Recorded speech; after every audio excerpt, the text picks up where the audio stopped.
Köszöntelek újra, kedves nézőim, kedves hallgatóim! Az Erdélyi Kronikás nevű csatornámon. A csatorna, ami érted van, rólunk szól. Ma folytatjuk az Erdély története, Erdély történelme című sorozatunkat. A mai részben az erdélyi iskolák és a kisebbségi egyházakról lesz szó. A két világháború közti Romániában az állam igyekezett ellenőrzése alá vonni a kisebbségi egyházakat, és a nemzetiségi iskolákat ellehetetleníteni. Az akaratán kívül kisebbségi helyzetbe került erdélyi magyarságnak egyik utolsó menedéke lett az egyháza. Ezt jól tudta a román vezetés is, ezért igyekezett a földreformmal is megfosztani birtokairól a kisebbségi egyházakat. Hiába fogadta el a vallási egyenlőséget, a gyulafehérvári határozatot, sőt, Románia a kisebbségi szerződésben vállalta, hogy támogatni fogja a kisebbségi egyházakat, ezt sem tartotta be, igen gyakran. Az 1923-as alkotmány, amely meghirdette a vallási egyenlőséget ugyan, de megfogalmazta, hogy az ortodox egyház uralkodó, többségi egyház az államban, s a görög katolikus egyháznak pedig elsőbbsége van a többi felekezet előtt. Ez a 22-es paragráfusban szerepel. Ez alapján később is további megkülönböztető törvényeket hoztak, amelyekben a többségi egyházat előnyben részesítették, a kisebbségit meg hátrányba. Mivel a Romániához került területeken csak egyetlen református püspökség volt, 1920-ban Súlyog István megszervezte a Királyhágó melléki református püspökséget, de az állam sokáig nem akarta ezt elismerni. Az állam beavatkozott nyíltan az egyházak szervezetébe. A Vatikánnal 1927-ben megkötött egyezmény alapján 1927-ben felszámolták a Szent László korából folyamatosan működő nagyváradi püspökséget, s bár Erdélyben élt a romániai római katolikusok több mint 80%-a, mégis a fiatalabb és alig 2 tucatnyi egyházközséggel rendelkező bukaresti püspökséget emelte érsekségi rangra. A kisebbségi egyházak püspökei nem lehettek hivatalból szenátorok, mint a többségi egyházak püspökei, ha híveik száma nem érte el a 200 000-et. A nem román felekezetek papjai rendszertelenül kapták meg az államsegélyt. Például volt olyan a gazdasági válság idején, hogy egy évben csupán 2 hónapra kaptak állami támogatást.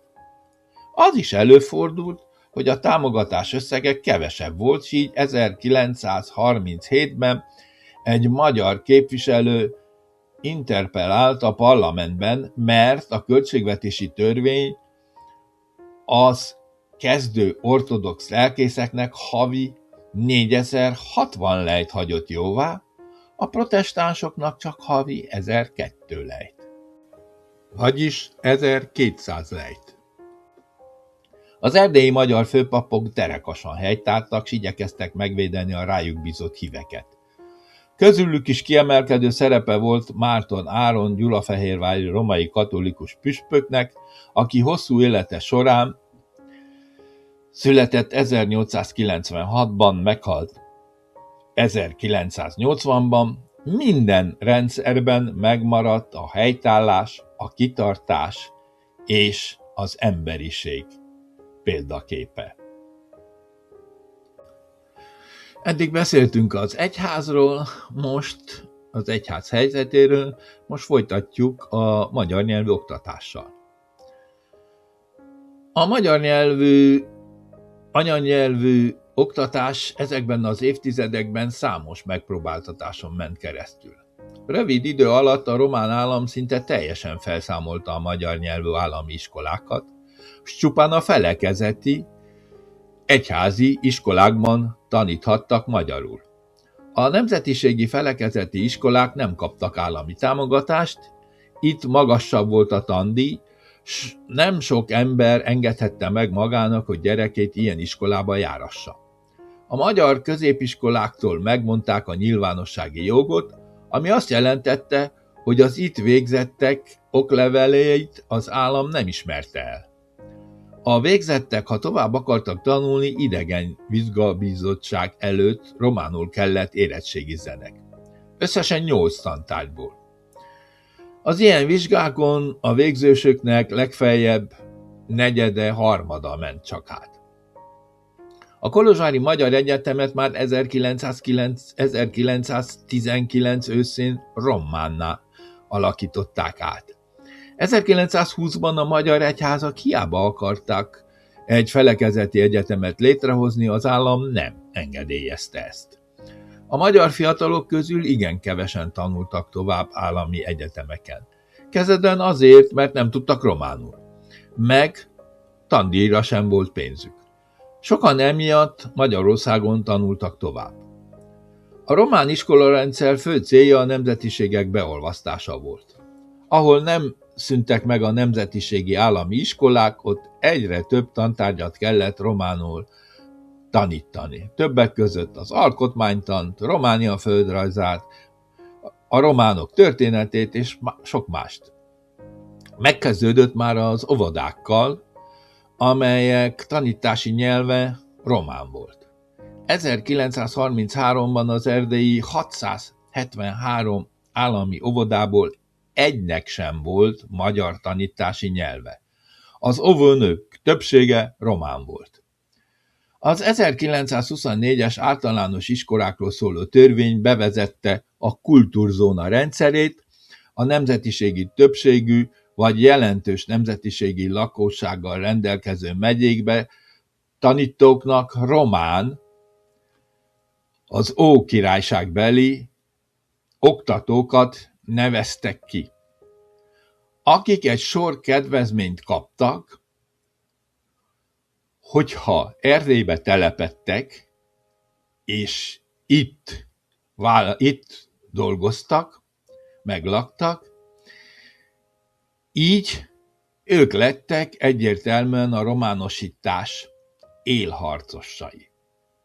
Ezért például, aki ezt vállalta, 50%-os fizetéspótlékot, nyugdíjkedvezményt, 10 hektár szolgálati birtokot kapott Erdély földjéből, és szolgálati lakást is.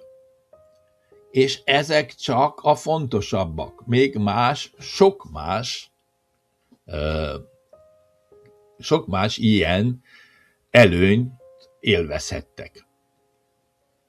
Tehát, ahogy mondtam az előbb, így ők lettek az úgymond a románosítás élharcosai. A magyar középiskolák visszaszorítására a nyilvánossági jog megvonása mellett egyéb eszközöket is igénybe vettek a románok. Így az 1918. évi 101 magyar nyelvű középiskolából 4 év alatt fele sem maradt meg. Számszerűleg 48. Majd 1928-ra ez a szám csupán 5 magyar tanítású nyelvű középiskolára csökken. Egyetem híján, csökkenő számú iskola és kivándorló értelmiségek ellenére az erdélyi magyarságnak volt valamelyes értelmiségi utánpótlása, és igen fontos szerepe volt az egyházaknak és az iskoláknak abban, hogy nemzetiségünkben, magyarságunkban és vallásunkban megmaradtak. Összefoglalva ezt a mai részt, elmondhatjuk, hogy Romániába kerülve nagyon csonkul az egyházi autonómia. Az oktatás alárendelődik annak az állami célnak, hogy a nemzetiségek által is lakta állam lakosságát úgymond homogenizálni kell. Az anyanyelv a nemzeti műveltség utolsó végvára. A költő szavaival élve a templom és iskola. Míg az utóbbit, az iskolát szinte teljesen legyűrik, az elsőt, a templomot, az anyanyelv egyetlen utolsó menedéke. Most pedig egy sokat mondó és sokat idézett vers részlet, Reményik Sándor, templom és iskola. Ti megbecsültök minden rendet, melyen a béke alapul. De ne halljátok soha többé Isten igéjét magyarul. És gyermeketek az iskolában ne hallja szülője szavát. Ne hagyjátok a templomot s az iskolát. A két utolsó sor a versben mind az 5 strófában megismétlődik, s valóságos jelszavává vált a mai napig az erdélyi magyarságnak. Ezek a sorok. Ne hagyjátok a templomot és az iskolát. Az 1924-es ellemi oktatásról szóló törvény 8. cikkelye a nemzetiségi gyerekek egy részét sajátos módon eredeti indoklással kényszerítette román tannyelvű iskolába. Idézem ezt a törvényt, vagyis ebből egy cikkeit, a 8. cikkeit. Idézem. A román származású állampolgárok, akik elvesztették, vagy elfelejtették anyanyelvüket, tartoznak gyerekeiket csakis román előadási nyelvű nyilvános vagy magániskolában tanítatni. Idézet vége. Ez volna a mai rész. Köszönöm kitartó figyelmeteket. Ígérem, következő résszel jelentkezem. Itt az Erdélyi Krónikás nevű YouTube csatornán, ami, ne feledjétek, rólunk szól, nekünk van. Sziasztok!